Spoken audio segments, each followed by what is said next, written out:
தீயில் சுட்ட கோழியிலே மஞ்சள் பூசும் வாசனை. தீயில் சுட்ட கோழியிலே மஞ்சள் பூசும் வாசனை. ஆணுரையின் வாசனை, ஆண் விந்தின் வாசனை, தீட்டாகும் பெண்ணின் ரத்த வாசனை, பீடியின் வாசனை. இவ அத்தனையும் நான் தனிமையில் இருந்தாலும் எனக்கு ஏவல் மூலம் அடிக்கடி வரும் வாசனைகள். எனது வலது கையிலே ஊசி போடுவத போலவும் என் இருதயத்தின் இயக்கத்தை நிறுத்துவத பாதிப்பும் எனக்கு அடிக்கடி ஏவல் முறும் வரும் சவாலுங்க.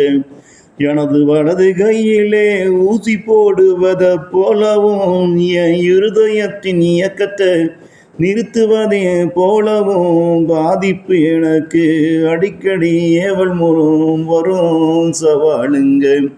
தீயில் சுட்ட கோழிலே மஞ்சள் பூசும் வாசனை, ஆணுரையின் வாசனை, ஆண் வீந்தின் வாசனை, தீட்டாகும் பெண்ணின் ரத்த வாசனை, பீடியின் வாசனை. இவ அத்தனையும் நான் தனிமையில் இருந்தாலும் எனக்கு ஏவல் மூலம் அடிக்கடி வரும் வாசனைகள். எனது வலது கையிலே ஊசி போடுவத போலவும் என் இருதயத்தின் இயக்கத்தை நிறுத்துவத போலவும் பாதிப்பை எனக்கு அடிக்கடி ஏவல் மூலம் வரும் சவாலுங்க.